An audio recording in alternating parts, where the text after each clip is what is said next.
C'est la 21e édition du Ziara annuel. Ils sont venus du Togo, du Sénégal et de plusieurs villes du Bénin pour commémorer le passage à Porte-Novo de Cheikh Ahmadou Bamba Mbacké, une icône de l'islam au Bénin et en Afrique. On retiendra sans doute que le passage de Cheikh Ahmadou Bamba à Porte-Novo demeure une illustration éclatante de l'éthique islamique en action. Sa patience, sa détermination, sa disposition pacifique, son sens de la gratitude et sa transmission spirituelle sont autant des leçons d'éthique et de valeurs universelles. Ces événements de l'exil nous rappellent que face aux épreuves, l'homme doit s'élever par la foi et les valeurs morales pour transformer les défis quotidiens en opportunité d'atteindre des stations spirituelles.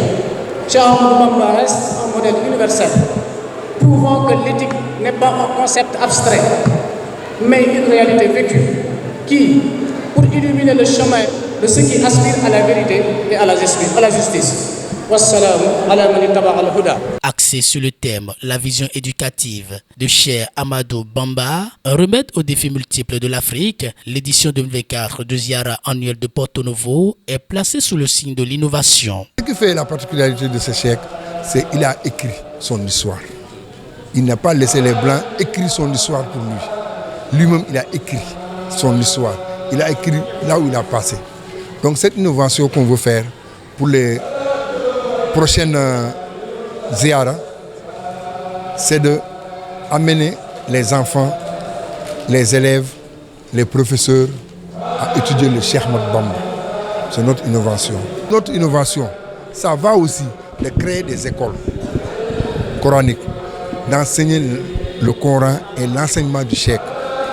Il y a une nouvelle université à Dakar, à Touba.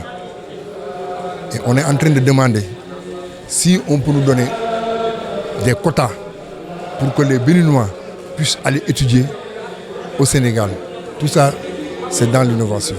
À Porte-Novo, l'histoire retient que Cheikh Ahmadou Bamba a laissé des traces exemplaires avant sa déportation vers les îles au Gabon en 1895 par l'administration coloniale. Son passage au Dahomey, actuel Bénin, revêt 3 dimensions essentielles, à savoir la propagation du Coran et des enseignements du prophète Mohammed, la recherche de l'illumination et la résistance non violente contre la domination coloniale. Alors que nous commémorons cet épisode de 1895, rappelons-nous que l'héritage de Serigne Touba ne se limite pas à l'histoire. Il nous enseigne que l'histoire, dans toute sa diversité, peut puiser dans son patrimoine spirituel pour surmonter les défis contemporains. Il nous rappelle l'importance de l'éducation, non seulement comme un moyen d'éclairer les esprits, mais aussi comme une arme pour libérer les peuples. Et surtout, il nous montre que la foi et la résilience sont des piliers sur lesquels il faut construire un avenir meilleur.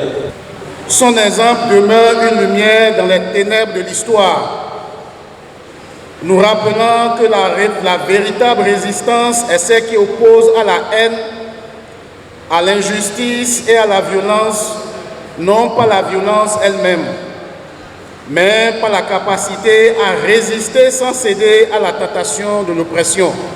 Et pour marquer d'une pierre blanche l'événement, une marche a été organisée. Partie de la place Bayol, les marcheurs ont arpenté la rue passant devant l'Assemblée nationale, l'INSEPS, pour chuter sous ce table au quartier La Détente. Ils reçoivent ici les salutations de revoir et les bénédictions du roi de Porte-Novo. Cette journée sera pour chacun de nous une journée de bénédiction.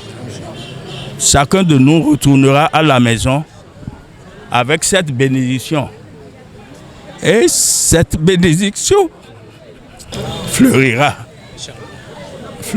Inch'Allah, puisque les hommes qui ont lutté dans le monde, ces hommes-là sont des élites. On doit les saluer. Que la paix et la bénédiction d'Allah soient sur lui et qu'il soit sur son prophète Mohammed sallallahu alayhi wa sallam. Assalamu alaikum wa rahmatullahi wa barakatuh. Qui met un terme à la 21e édition du Ziara annuel de Porte-Novo. Les regards sont alors tournés vers la prochaine édition pour plus de surprises et d'innovations en 2025.